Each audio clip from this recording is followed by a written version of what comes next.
Hujambo ndugu msikilizaji na mtazamaji, siku ya leo niko hapa kwa kukuletea mwongozo mwingine wa kusoma Biblia. Mwongozo katika juma hili tunazungumzia Kutoka Ufidhuli Hadi Uangamivu. Na kumbuka ni kitabu cha Danieli, ambapo hili ni somo la Sita katika mwezi wa Februari 8 2020. Kwa miaka 23 tu baada ya kifo cha Nebukadneza, yaani hapo ni mwaka 562 kabla ya kuja kwa Yesu, Belshaza alifanya sherehe iliyoelezwa katika Danieli 5, ndugu mpendwa na msikilizaji na mtazamaji, na hapo inazungumziwa ikiwa ni Danieli 5 na katika mwaka wa 539 kabla ya kurudi kwa ya kuja kwa Yesu. Wakati wa kipindi hicho mpendwa, Babel ilitawaliwa na Nabonidus ambaye alikuwa amemoa Nitokris mpendwa ni binti wake Nebukadneza, na huyu ndiye malkia anayetajwa hapa katika kitabu cha Danieli 5. Nabonidus alimteua Belshaza kama msaidizi wake, akawa gavana wa jiji la Babel. Hivyo mpendwa, Belshaza alikuwa fidhuli kama babu yake Nebukadneza. Kwa hivyo mpendwa, tunapozungumza alijihisi kutokuonekana na akafanya karamu kubwa wakati Babeli ikiwa imezingirwa na Waajemi. Lakini kabla niende sehemu nyingine, kuna jambo hapo nazungumzia. Tumesema kuwa ufidhuli wa Belshazzar unazungumziwa katika Danieli 5 kuanzia mstari wa kwanza hadi mstari wa 4, na ujumbe wa Mungu unatolewa katika Danieli hiyo 5 mstari wa 5 hadi mstari wa 8. Kisha tunapata ushauri wa malkia ukizungumziwa katika Danieli hiyo 5 ni mstari wa 9 hadi wa 12. Na unapoenda mstari wa 13 hadi mstari wa 28, tunapata sasa tafsiri kamili ya ujumbe huo. Kwa hivyo kuangamizwa kwa Belshaza nao unazungumziwa katika mstari wa 29, hiyo Danieli 5 hadi 31. Hebu nikupeleke moja kwa moja katika somo hili. Ufidhuli wa Belshaza ulikuwa ni upi? Katika Danieli 5 mstari wa 4, Biblia inasema, wakanywa divai wakaisifu miungu ya dhahabu na fedha na ya shaba na ya chuma na ya mti na ya mawe. Mpendwa, hiyo ni Danieli 5 mstari wa 4. Sasa hapa kuna jambo linazungumziwa. Belshaza anafurahi kwa sababu ya divai, na akaagiza kuletwa kwa vyombo vitakatifu vilivyochukuliwa toka hekalu ambayo iliyokuwa kule Yerusalemu. Mpendwa, Belshaza sasa kwa ufidhuli anatumia vyombo ambavyo mpendwa vinakusudiwa kumwabudu Mungu wa kweli kwa kuabudu miungu ya uongo. Sasa hapa mpendwa, wa Babeli wanatumia mfumo wa nambari sita. Hivyo ni kutaja aina sita za madini, ilikuwa ni rejea kwa miungu yote ya Babeli. Na wakati wa mwisho mpendwa, Babeli watatumia mambo kutoka dini ya kweli, yani kikombe cha dhahabu. Ukisoma Ufunuo 17 mstari wa 4 hadi wa 6, kikombe cha dhahabu kumfanya kila mtu kukubali aina zote za uongo, yani aina zote za machukizo.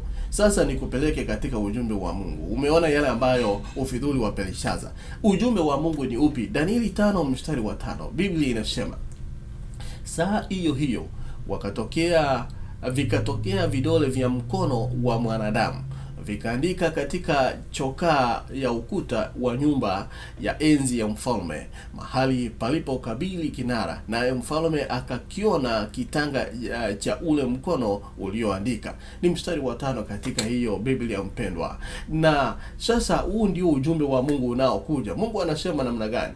Hapa unaona kwamba karamu iliingiliwa na jambo la kimiujiza, yaani mkono ukiandika kwenye ukuta. Kila mtu alitaharuki. Belshaza akawaita wenye hekima, jinsi ambavyo imekuwa desturi yake. Sasa mpendwa, akawaita walio kwenye ufalme wake wote wenye hekima. Hata hivyo alikuwa akitafuta hekima mahali pasipo sahihi, maana anawaita wanajimu ili waweze na watu kadhaa ambao ni wenye hekima waweze kumpatia tafsiri. Hata hivyo, mpendwa, alitoa zawadi kuu kama thawabu. Kwanza anasema vazi la zambarau, hiyo ni kuonyesha, ni ishara kama ya heshima ya kifalme. Pili, kuna mkufu wa dhahabu, hiyo inaashiria ama inaonyesha mamlaka. Na tatu, mtu wa tatu katika ufalme, yaani baada ya Nabonidas na yeye mwenyewe, kama ilivyokuwa kwenye matukio, mpendwa, ambayo yamepita katika kitabu cha Daniel. Kwa hivyo kama ilivyokuwa kwenye matukio yaliyopita, hiyo ni Danieli 2 na Danieli 4, wenye hekima wa kiulimwengu hawakuweza kutafsiri ule ujumbe wa Mungu. Kwa hivyo tunapotazama, hayo ndiyo yametokea. Jambo la tatu tunazungumzia ni ushauri wa Malkia. Mstari wa 12 Biblia inasema, basi na aitwe Daniel, naye ataionyesha tafsiri. Unaona? Malkia anamkumbusha mfalme Belshaza kuwa kuna mtu wa kipekee katika ufalme huu. Na huyu mtu anaonekana namna gani? Huyu ni Malkia, anatoa ushauri kwa mfalme. Anasema jambo la kwanza, ana Roho Mtakatifu, yaani roho wa Mungu, roho wa miungu, yaani kumaanisha ni roho wa Mungu. Na pili, anasema ana ufahamu wa juu na hekima. Ni mkuu wa wenye hekima wote. Na huyo ni Malkia anasema kuwa huyo mtu anaweza kufasiri ndoto, kufunua mafumbo na kufungua mafuno. Mpendwa, Danieli 8 mstari wa kwanza na wa 27. Danieli alifanya pamoja na Belshaza angalau ili aweze kuona hadi mwaka wa 3 kama gavana. Kumbuka amefanya pamoja na Belshaza huyu Danieli kama gavana hadi mwaka wa 3. Hata hivyo, mfalme hakutaka kushughulika na mtu ambaye anasumbua dhamiri yake, maana amefanya naye na anajua jinsi ambavyo Danieli anasumbua dhamiri yake. Sasa hapa Malkia anafahamu mvuto ambao Danieli alikuwa nao kwa baba yake ambaye ni mfalme aliweza kutoka. Kama kuna mtu ambaye angeweza kumsaidia Belshaza, basi ilikuwa ni Daniel. Na huo ndio ushauri anaotoa Malkia. Mpendwa, katika siku ya leo nataka kukuletea tafsiri ya ujumbe huu. Katika mstari wa 22 Biblia inasema, na wewe mwanawe, Belshaza, ukujinyenyekeza moyo wako, ijapokuwa ulijua hayo yote. Unaona? Sasa Danieli alikataa thawabu ya mfalme. Mpendwa, tafsiri yake isingeshawishiwa na zawadi, maana angempa zawadi anasema tafsiri hivi, lakini tafsiri yake haingeshawishiwa na zawadi. Alimuonyesha mfalme sharti lake kabla ya kutafsiri ujumbe. Kwa hivyo mpendwa, kuna mambo ambayo nataka kuyaleta hapa nikitamatisha siku ya leo.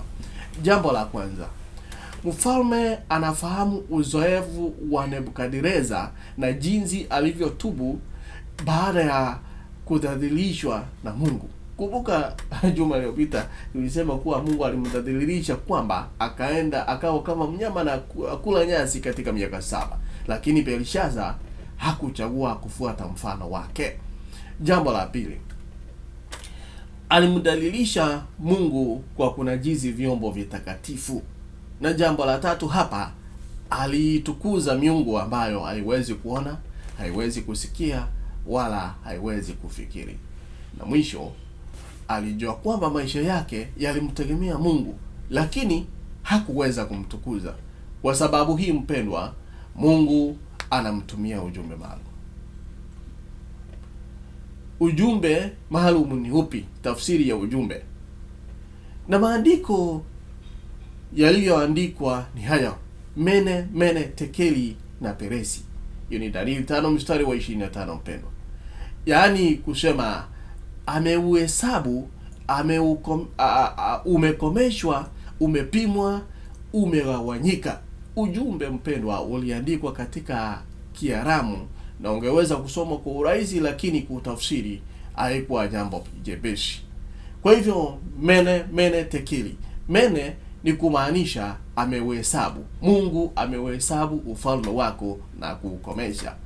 Tekeli inamaanisha umepimwa, yaani maanake umepimwa kwa katika mizani, nawe umeonekana kuwa umepungua. Na mwisho peresi inamaanisha umegawanyika, yaani ufalme wako umegawanyika, nao wapewa Wamedi na Waajemi. Mpendwa, katika hili Danieli hakulainisha ujumbe huu.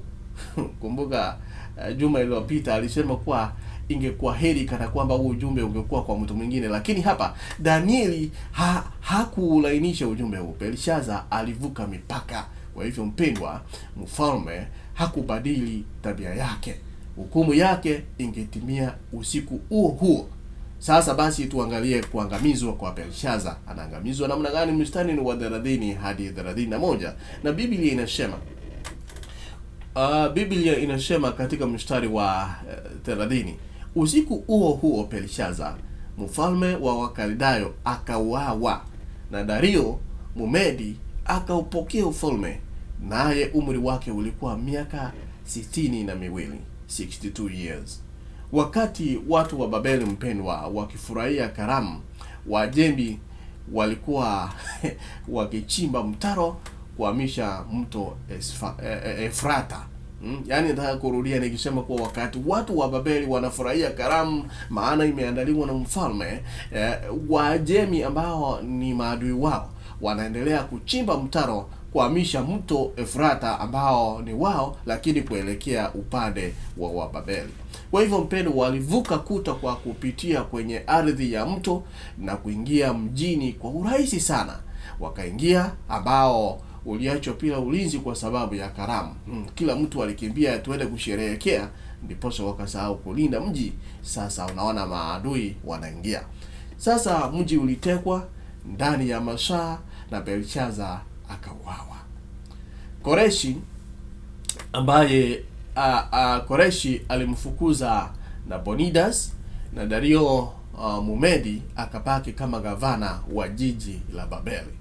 Mpendwa, hadithi ya Belshaza inatufundisha nini? Inatufundisha kutumia fursa ambazo Mungu ametupatia kwa rehema zake kukubali wokovu wake.